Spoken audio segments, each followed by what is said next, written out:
అమెరికాలో చిందరవందరగున్న మీ ఇంటికి handyman cleaning plumbing services కోసం కాంటాక్ట్ ఇన్స్టా సర్వీస్. యుఎస్ లో ఎక్కడైనా ఎప్పుడైనా for instant booking visit instaservice.com. America visa పొందడం కోసం ఇక మీదట ఇంటర్వ్యూల నుంచి మినహాయింపు వస్తుందా?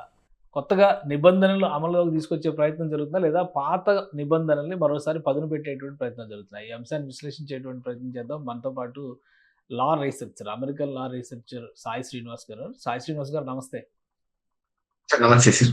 సాయి శ్రీనివాస్ గారు, ఏంటి కొత్తగా చెప్తున్నారు? వీసా ఇంటర్వ్యూకి వెళ్లాల్సినటువంటి అవసరం లేదు, డ్రాప్ బాక్స్లతోనే సరిపోతుంది అంటే అసలు ఏ కేటగిరీలు వాళ్ళకి వస్తుంది? ఇది అసలు నిజమేనా?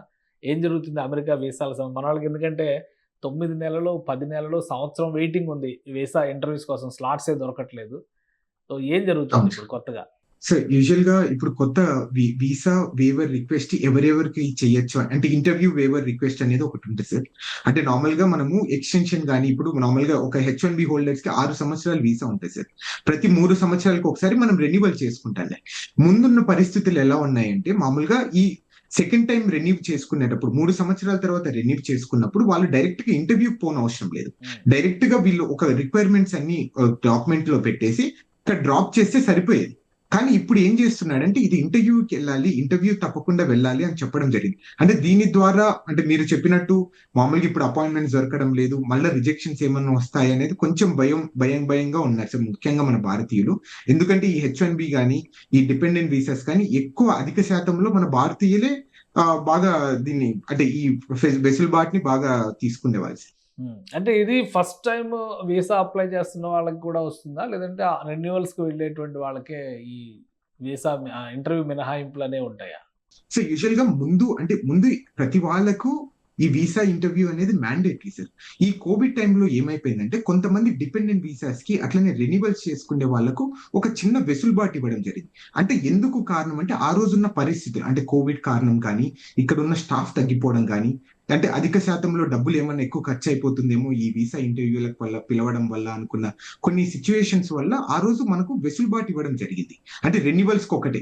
అంటే ఫర్ ఎగ్జాంపుల్ ఇప్పుడు మీరు H1B 6 సంవత్సరాలు ఉంటుంది కదా సార్, 3 సంవత్సరాల తర్వాత ఆటోమేటిక్ గా మీరు రెన్యువల్ అయిపోయేది. అంటే జస్ట్ ఈ అన్ని డాక్యుమెంట్స్ తీసుకొని వచ్చి అక్కడ డ్రాప్ బాక్స్ లో పెట్టేస్తే. కానీ ఇప్పుడు అది రిమూవ్ చేయడం జరిగింది. అంటే there is nothing wrong in it sir. అంటే దీని ద్వారా ఏమైపోతుంది అంటే మళ్ళీ ఏమైనా వీసా రిజెక్షన్ జరుగుతాయా, లేకపోతే మళ్ళీ మనం ఎంత సమయం అనేది వెయిట్ చేయాలి అనేది కొంచెం భయం అనేది క్రియేట్ అయిపోయింది సార్. ఇది ఓన్లీ ఇప్పుడు ప్రస్తుతానికి ఈ వీసా ఇంటర్వ్యూ వేవర్ కొంతమందికి ఇవ్వడం జరిగింది. అంటే దాంట్లో ఏంటంటే first of all foreign diplomats ఉంటారు కదా సార్, మామూలుగా UN లో వర్క్ చేసే వాళ్ళు, లేకపోతే ఇండియన్ ఎంబసీలో వర్క్ చేసే వాళ్ళు, వీళ్ళందరికీ మళ్ళీ సేమ్ ఇట్లనే వీసా ఇంటర్వ్యూ అవసరం లేకుండా చేయడం జరిగింది. అట్లనే B1, B2 వీసా వాళ్ళకు ఒక 5-6 కండిషన్స్ పెట్టేసి వాళ్ళకు కూడా వీసా ఇంటర్వ్యూ రెన్యువల్కి వెళ్ళేటప్పుడు ఇంటర్వ్యూ ఇవ్వనవసరం లేదని చెప్పడం జరిగింది. ఓకే, అంటే రెగ్యులర్ గా చేసేటువంటి వాళ్ళకైతే లేదా ఫ్రెష్ గా అప్లై చేసేటువంటి వాళ్ళకైతే వీసా ఇంటర్వ్యూ కంపల్సరీ సార్. అది ఎప్పుడైనా కంపల్సరీ. H1B పరిస్థితి ఏంటి? యూజువల్ గా H1B వాళ్ళు కూడా ఫస్ట్ టైం స్టాంపింగ్ కి వెళ్ళినప్పుడు తప్పకుండా వీసా ఇంటర్వ్యూకి వెళ్ళాలి సార్. సెకండ్ టైం వాళ్ళు రెన్యువల్ కి వెళ్ళినప్పుడు మాత్రము మామూలుగా అందరూ ఏం చేస్తారంటే డ్రాప్ బాక్స్ చేసేస్తారు. అన్ని డాక్యుమెంట్స్ అన్ని ఆల్రెడీ ఒకసారి మనం ప్రూవ్ చేసుకొని ఉంటాం కదా సార్ వీసా ఇంటర్వ్యూలో. అంటే మనం లీగల్ గానే ఉంటున్నాం, మనం లీగల్ గా అన్ని చేస్తున్నామని. సో వీళ్ళు కొంచెం సడలించడం జరిగింది. సర్లే సెకండ్ టైం వద్దులే, మీరు ఫస్ట్ టైం ఆల్రెడీ ఇచ్చేసారు కదా అని. కానీ ఇప్పుడు ఏం చేశారంటే సెకండ్ టైం కూడా మ్యాండేటరీ చేయడం జరిగింది. అంటే దీని ద్వారా ఏమైపోతుంది అంటే చాలా మంది ఇండియాకి రావాలనుకున్న వాళ్ళు కూడా కొంచెం తగ్గిపోతారు సార్. ఎందుకురా ఇప్పుడు మళ్ళీ వీసా ఏమైనా క్యాన్సిల్ అయిపోతే మనకి ఇబ్బంది పడిపోతాము, మన ఇంటర్వ్యూ మళ్ళీ ఏమైనా రిజెక్ట్ చేస్తారేమో అని కొంచెం ఆ భయం అనేది క్రియేట్ అయిపోతుంది సార్ దీనివల్ల. గ్రీన్ కార్డు వచ్చినటువంటి వాళ్ళకు కూడా గ్రీన్ కార్డు ఎప్పుడు క్యారీ చేయాలి, లేదంటే కనుక వెరిఫికేషన్ ఆఫీసర్స్ ఎంక్వైరీ చేసినప్పుడు దాన్ని ప్రొవైడ్ చేయకపోతే కూడా యాక్షన్స్ ఉంటాయని ఒక ప్రచారం జరుగుతుంది. ఇందులో నిజమెంత? అసలు ఇలాంటి రూల్స్ ఏమైనా ఉన్నాయా? సార్ ఇది ఆల్రెడీ ఎప్పటి నుండో వస్తున్న ఒక చట్టం సార్. అది section immigration and nationality act చట్టం ప్రకారం 246E క్లాస్ దాంట్లో క్లియర్ గా రాయడం జరిగింది. 18 ఏళ్ళు పైబడిన వ్యక్తి ఎవరైనా కానీ తప్పకుండా ఐడెంటిటీ ప్రూఫ్ క్యారీ చేయాలి.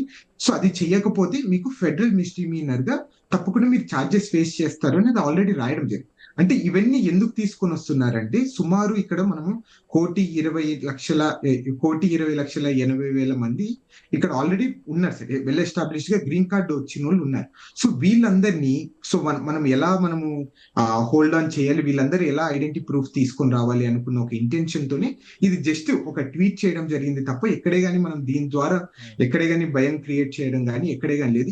ఈ సెక్షన్ ని ఏ రోజే గానీ ఇంతవరకు ఎప్పుడే గానీ చాలా తక్కువ సందర్భాల్లో అంటే ఇది కొత్తగా వచ్చిన సెక్షనా లేదంటే ఆల్రెడీ ఉన్న సెక్షన్ ఇప్పుడు ఇంప్లిమెంట్ చేస్తాం అనేటువంటి వార్నింగ్ ఇచ్చారా? ఇది ఆల్రెడీ ఉన్న సెక్షన్ ని ఇప్పుడు ఇంప్లిమెంటేషన్ చేస్తామని చెప్తున్నారు సార్ అంతే. అంటే గ్రీన్ కార్డ్ హోల్డర్స్ లో ఎక్కువ గ్రీన్ కార్డ్ హోల్డర్స్ లో ఎక్కువ ఇండియన్సే ఉంటారు అనేటువంటిది మన వాళ్ళు నమ్మేటువంటి. ఎనీ టైం జేబులో పెట్టుకొని తిరగకపోతే చర్యలు తీసుకుంటే ఇంటి దగ్గర ఉండొచ్చు, రకరకాల రీజన్స్ ఉండొచ్చు, కారణాలు ఉండొచ్చు, కానీ చూపించాల్సింది. ఇప్పుడు పైగా అమెరికాలో కార్డు జేబులో పెట్టుకోవాల్సినటువంటి అవసరం ఉందా? ఏటీఎం కార్డులే క్యారీ చేయరు, అంతా మొబైల్ మీదే నడిపిస్తారు అని చెప్పని అంటారు. సో ఈ గ్రీన్ కార్డుకి అటువంటి ఈ కాపీలు ఏమైనా ఉంటాయా, లేదంటే అది కంపల్సరీ ఫిజికల్ కాపీని క్యారీ చేయాలా? సో అది మ్యాండేటరీగా వాళ్ళు చెప్పడం ప్రకారం ఫిజికల్ కాపీయే మ్యాండేటరీగా మీరు క్యారీ చేయాలి. చేయకపోతే మిమ్మల్ని తప్పకుండా ఇక్కడ ఉన్న చట్టాల ప్రకారం మిమ్మల్ని అరెస్ట్ చేసే అవకాశం కూడా ఉంటుందని చెప్పడం జరుగుతుంది. రైట్. అయితే దీనివల్ల పెద్ద ఎఫెక్ట్ ఏమీ ఉండకపోవచ్చు. అంటే ఇది జనరల్ గా జరిగే రూల్ ని ఈ రోజు మేము రెగ్యులర్ అంటే ప్రొసీడింగ్స్ లో బాగా రెగ్యులర్ గా జరిగే ఎక్సర్సైజ్ గానే మనం చూడాలంటారా? రెగ్యులర్ గా జరిగే ఎక్సర్సైజ్ గా చూడాలి తప్ప మనం ఏదైనా ఇది భూతద్దంలో పెట్టి చూడాల్సిన అవసరం లేదు. కానీ మీరు అన్నట్టు ఇందాక మీరు అన్నారు కదా, అంటే ఇక్కడ మన వాళ్ళు ఏటీఎం కార్డులు క్యారీ చేయరు, ఇదేం క్యారీ చేస్తారు ఇవన్నీ, అంటే అది ఒక్కటి కొంచెం భయంగా క్రియేట్ అవుతుంది సార్ అంతే. ఎందుకంటే మళ్ళీ ప్రతిసారి క్యారీ చేసి అది ఎక్కడైనా పోతే అది మళ్ళీ అప్లై చేయడము ఎన్ని రోజులు పడుతుందని ఒక చిన్న భయం తప్ప ఎక్కడే కానీ మనం వరి కావాల్సిన అవసరం అయితే లేదు. రైట్. ఇక వీసా ఇంటర్వ్యూల విషయంలో మాత్రం రెన్యూవల్స్లోనే మినహాయింపులు ఎక్కువ ఉన్నాయి. ఫ్రెషర్స్ అయితే మాత్రం ఇంటర్వ్యూస్ ప్రిపేర్ అవ్వాల్సిందే, స్లాట్స్ కోసం వెయిట్ చేయాల్సిందే. అవును సార్. అంటే రెన్యువల్స్ కి మ్యాండేటరీగా ఇంటర్వ్యూ పెట్టడం జరిగింది సార్. ఓకే. అంటే రెన్యువల్స్ కూడా ఇంటర్వ్యూ మ్యాండేటరీ చేసేటువంటి ఇది ఉంది. అవును sir. Right. Thank you Sai Srinivas గారు విశ్లేషణ అందించినందుకు. ఇది అమెరికాలో కొత్తగా నడుస్తున్నటువంటి, కొత్తగా తీసుకుంటున్నటువంటి కొన్ని నిర్ణయాలు కొంత గుబులు రేపుతున్నాయి, కొంత ఆనందాన్ని నింపుతున్నటువంటి పరిస్థితి కూడా ఉంది. వీసా ఇంటర్వ్యూలకు సంబంధించి కొన్ని నిబంధనలను సరళతరం చేశారు. వాటితో పాటు కొన్ని కేటగిరీలకు మాత్రం మళ్ళీ ఇంటర్వ్యూలు కంపల్సరీ చేసినటువంటి పరిస్థితి. ఇక గ్రీన్ కార్డు నిబంధన కొంత గుబులు రేపుతుంది. అయితే ఇది రెగ్యులర్ ఎక్సర్సైజ్గానే చూడాల్సి ఉంటుందని చెప్పని సాయి శ్రీనివాస్ విశ్లేషిస్తున్నారు. ఇది స్పెషల్ డిస్కషన్. Keep watching.